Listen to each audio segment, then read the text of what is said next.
Om Swastiastu. Hello everyone, I hope you all are feeling great today. Before we begin our class and you are watching this video, let's pray together. Ayo kita berdoa bersama-sama. Mr. Dian will lead in prayer. Berdoa mulai. Berdoa selesai. Do you still remember our last topic? Ayo ingat-ingat dulu apa topik kita minggu lalu. Ya, last week we talked about imperative sentence atau kalimat perintah and its function. Apa itu kalimat perintah? Masih ingat? Kalimat perintah atau imperative sentence merupakan bentuk kalimat yang berisikan perintah maupun permintaan yang menghendaki seseorang atau sekelompok orang untuk melakukan sesuatu. The example atau contohnya adalah yang pertama, line up please. Ayo buat barisan. Yang kedua, let's pray together. Ayo berdoa. Yang ketiga, close the door. Please, tutuplah pintunya. Yang keempat, try to speak English. Cobalah berbicara bahasa Inggris. Baik anak-anak, sekarang coba perhatikan gambar ini. Nah, ada yang tahu apa bahasa Inggris dari gambar ini? Ya, Pak Dean mempunyai glasses. Say with me, glasses.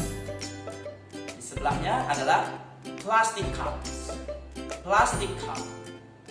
Di bawahnya adalah gravel. Gravel. Nah, gravels adalah batu kerikil. Sekarang, let me give you instruction to you. So listen carefully.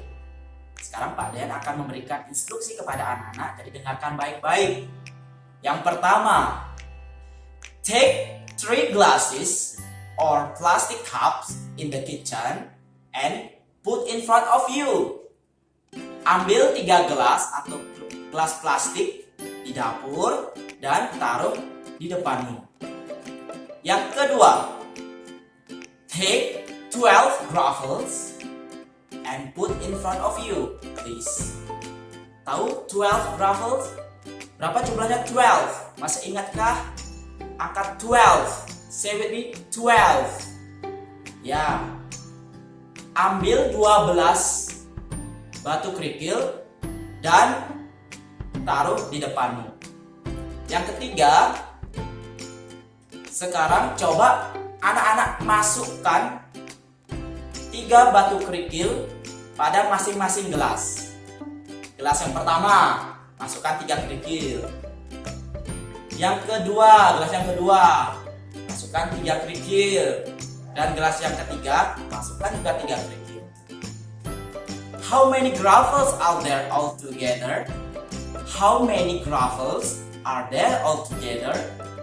Berapa banyak batu kerikil semuanya? Nah, anak-anak, mari hitung bersama Pak Dean.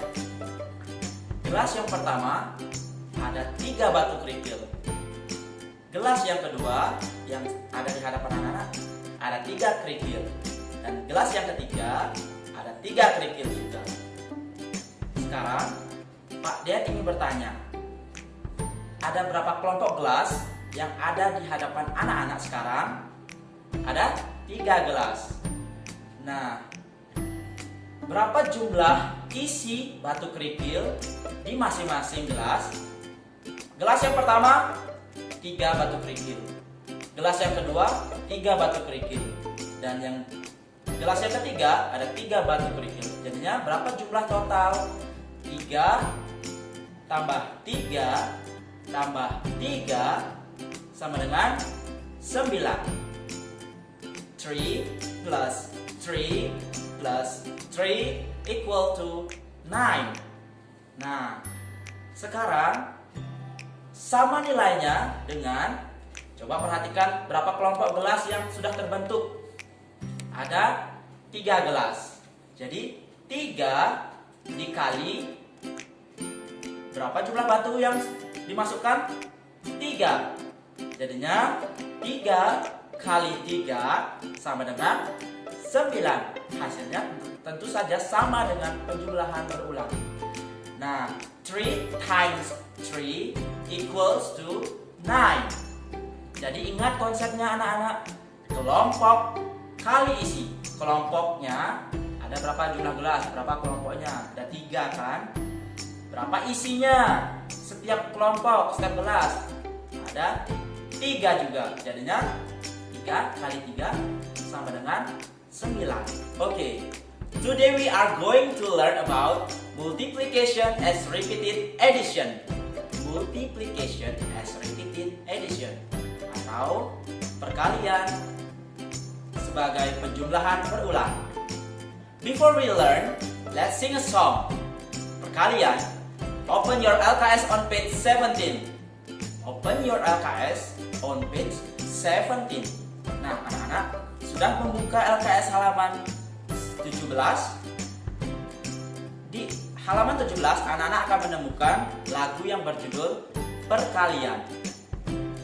Lagu ini dinyanyikan hampir sama nadanya dengan nada lagu Ampar-Ampar Pisang. Tahukah anak-anak nada lagu Ampar-Ampar Pisang? Seperti Pak Dean contohkan dulu ya.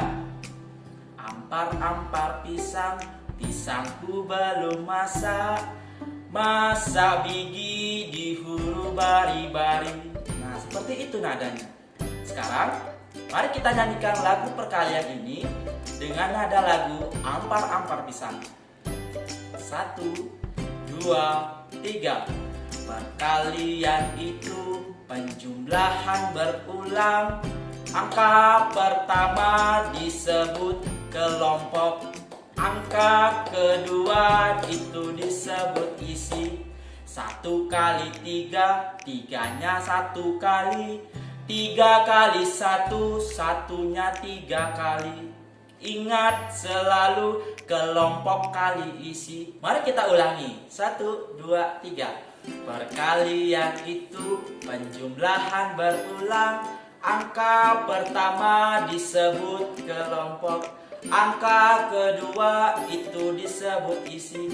1 kali 3, 3-nya 1 kali. 3 kali 1, 1-nya 3 kali. Ingat selalu kelompok kali 1. Nah, anak-anak, kita tadi sudah menyanyi. Ingat konsepnya ya, kelompok kali isi. Sekarang perhatikan gambar di sampingnya Pak Dean ini. Pak Dean memiliki bola. Ya. I have balls. Sekarang coba perhatikan. How many balls are there all together? How many balls are there all together? Coba perhatikan ada berapa kelompok dia. 1, 2, 3. Ada 3 kelompok. There are 3 groups of balls. There are 3 groups of balls. Sekarang setiap kelompok ada berapa bola?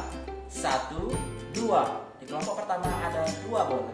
Di kelompok kedua ada 2 bola juga. Di kelompok 3 ada 2 bola juga. Jadi each group has 2 balls. Each group has 2 balls. Jadinya 2 tambah 2 tambah 2 sama dengan 6. 2 plus 2 plus 2 equal to 6. Nah, sama nilainya dengan ingat kelompok kali isi. Ada berapa kelompok bola? Ada 3. 3 groups of balls. 3 times. Ada berapa isi sekarang? Kelompok kali isi. Sekarang isi. Isi. Berapa ada jumlah bola setiap kelompok? Ada 2. 3 times 2 equals to 6. Nah, sama dia jumlahnya dengan penjumlahan berulang tadi. Mudah bukan? Jadi, there are 6 balls all together. There are 6 balls all together. Nah, sekarang Pak Dean mempunyai hewan. Hewan apakah ini? Anak-anak ada yang tahu? Ya, bird. Bird. Say with me, bird. Artinya hewan burung. How many birds are there all together? How many birds are there all together? Ada berapa banyak burung? Nih di samping si Pak Dian ini. Mari kita hitung sama-sama. Ingat konsepnya anak-anak. Kelompok dikali isi. Ingat. Ada berapa kelompok burung yang Pak Dian punya? Ada 3. Nah, coba kita hitung 1, 2, dan 3. Paling pojok. There are 3 groups of birds. There are 3 groups of birds. Jadi ada 3 kelompok. Sekarang setiap kelompok ada berapa burung? 1, 2 di kelompok yang pertama. Di kelompok yang kedua ada 2 burung juga. Di kelompok yang ketiga ada 2 burung juga. Nah, each group has 2 birds. Each group has 2 birds. Ada 2. Setiap kelompok ada 2 burung. Jadi kita hitung sama-sama, 2 burung ditambah 2 burung di kelompok kedua dan 2 burung di kelompok 3. Jadinya berapa jumlahnya anak-anak? Yes, 6. Sekarang sama nilainya dengan, ada berapa kelompok? 3. 3 times, ada berapa isinya? 2 burung, bagus. 3 times 2 equals to 6. Nah, jadi there are 6 birds all together. There are 6 birds all together. Ada 6 burung semuanya. Nah, sekarang coba perhatikan gambar di samping. Apa bahasa Inggrisnya, ada yang tahu? Ya, eggs. Karena banyak isi s dia, eggs. Tapi kalau satu hanya egg. Tapi kalau banyak eggs, ya. Nah, how many eggs are there all together? How many eggs are there all together? Ada berapa jumlah telur-telurnya ini semuanya? Mari kita hitung sama-sama. Ingat konsep kelompok kali isi. Nah, coba sekarang. Ada berapa kelompok telur? Ada 2 kelompok. 1, 2 di sebelahnya. Ya. There are 2 groups of eggs. There are 2 groups of eggs. Masing-masing kelompok ada berapa jumlah telurnya? Coba hitung. Hitung dulu dalam hati berapa jumlah telur di kelompok pertama dan kelompok kedua. Kelompok pertama dulu berapa jumlahnya? Ya, ada 6 eggs. Di kelompok kedua ada 6 eggs. Sama, jumlahnya adalah 6 telur. Sekarang coba setiap grup, setiap telur di dalam satu grup ada 6 ditambah 6 sama dengan berapa? 6 tambah 6, hitung dulu. Ya, 12. 6 plus 6 equal to 12. Sekarang kita sama nilainya dengan, ingat, kelompok kali isi. Ada berapa kelompok? Ya, 2. Sekarang ada berapa jumlah telur di masing-masing kelompok? Ada 6. Jadinya 2 times 6 equal to 12. Sama kan hasilnya dengan 6 tambah 6? Nah, jadi there are 12 eggs all together. There are 12 eggs all together. Ada 12 telur semuanya. Jadi ingat anak-anak, konsep awalnya adalah kelompok kali isi. Ya, kelompok kali isi. Is my explanation clear for you? Is my explanation clear for you? Udah ngerti nggak dengan penjelasan Pak Dean? Nah, anak-anak, kita lanjutkan. Coba perhatikan benda-benda di sekitar rumahmu. Ada meja, ada gelas yang ada di depanmu sekarang, ada batu, ada air, mungkin air minum, dan lain-lain. Tahukah anak-anak, ciptaan Tuhan di alam semesta ini beraneka ragam. Nah, di dalam alam semesta ini, Tuhan menciptakan 3 wujud benda. Apa saja? Benda padat, benda cair, dan benda gas. Atau istilah bahasa Inggrisnya, benda padat disebut dengan solid. Kemudian wujud benda cair itu istilah bahasa Inggrisnya adalah liquid. Dan gas, istilah bahasa Inggrisnya adalah gas. Jadi solid, liquid, and gas. Say with me, solid, liquid, and gas. Oke, sekarang Pak Dean akan menjelaskan yang pertama dulu. Solid. Apa itu solid? Solid atau benda padat adalah benda atau barang yang wujudnya padat dan mempunyai bentuk tertentu. Atau solid have their own shape. Solid have their own shape. Contoh benda padat adalah batu, kertas, logam, kayu. Ini bisa dilihat nih contoh-contohnya. Anak-anak bisa lihat benda padat. Nah, sifat benda padat tentu saja yang pertama, bentuknya yang padat.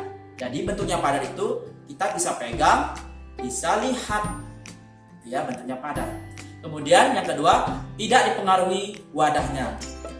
Nah, jadi misalkan Pak Dean mempunyai pensil. Pensil Pak Dean diletakkan di dalam lemari. Apakah berubah dia wujudnya? Tidak ya. Jadi tetap dia pensil di dalam lemari. Contoh lain lagi, pensil ini Pak Dean taruh di dalam botol. Apakah dia berubah wujudnya? Tidak, tetap menjadi pensil. Nah, lain halnya dengan wujud benda cair atau liquid atau benda cair adalah benda yang dapat berubah bentuk menurut bangun tempatnya. Atau liquid take the shape of their container. Liquid take the shape of their container. Contoh benda cair yang bisa anak-anak temui di rumah ataupun di alam sekitar, contohnya adalah air, minyak, madu, sirup, cat, dan oli. Bentuknya cair ya. Nah, seperti gambar yang di samping ini. Sifat benda cair atau liquid ini adalah yang pertama, bentuknya tidak tetap dan selalu berubah-ubah. Contohnya, misalkan air, Pak Dean masukkan ke dalam botol, jadinya air itu menyerupai botol. Kemudian contoh yang lain, Pak Dean masukkan sirup ke dalam gelas, jadi sifat wujud benda cairnya bentuknya adalah menyerupai gelas. Jadi itu ya maksud dari bentuknya tidak tetap dan selalu berubah-ubah. Yang kedua, menyesuaikan wadahnya. Nah, hampir sama dengan Pak Dean tadi. Jadi menyesuaikan wadahnya ini, kalau dia dipindahkan ke botol, menyerupai botol.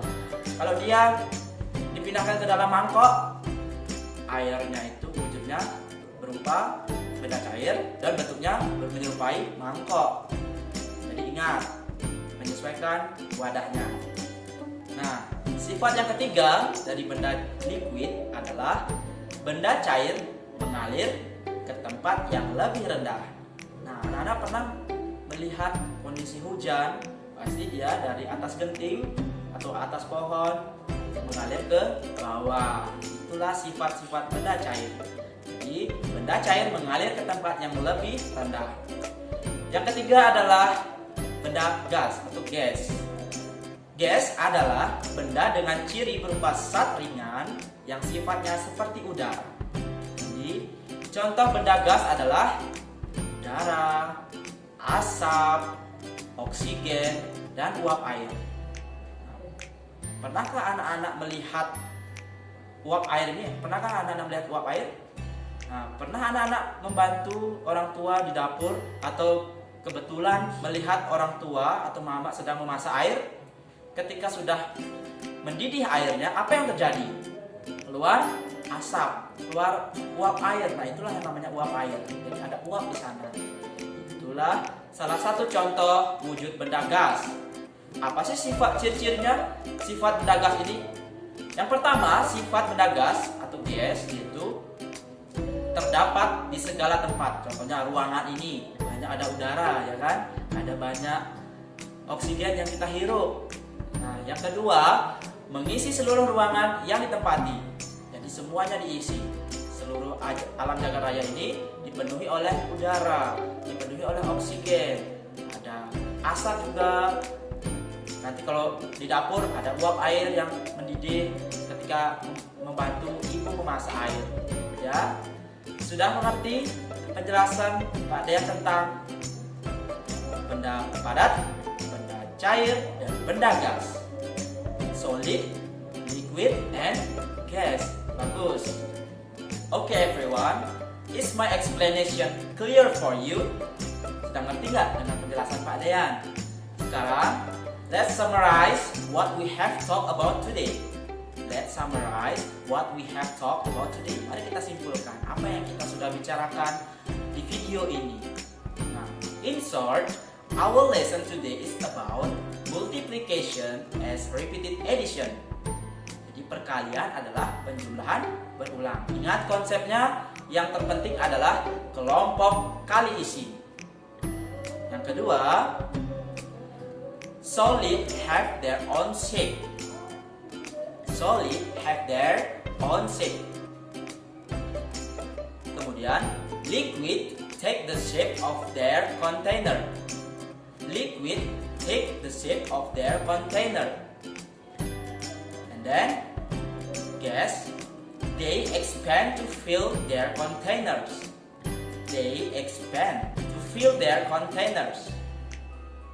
Nah, itu dia tadi penjelasan mengenai penjumlahan berulang atau perkalian sebagai penjumlahan berulang dan wujud benda beserta sifat-sifatnya. Untuk mendalami materi agar pemahaman anak-anak bisa bertambah, coba nanti kerjakan kuis yang Pak Dean berikan. Dan coba sebagai PR anak-anak di rumah, buka buku paket tema 2 halaman 47. Buku paket tema 2 on page 47. Ingat 47, 47. Ya, begitu saja Pak Dean akhiri video ini dengan mengaturkan Paramasanti. Om Santi Santi Santi.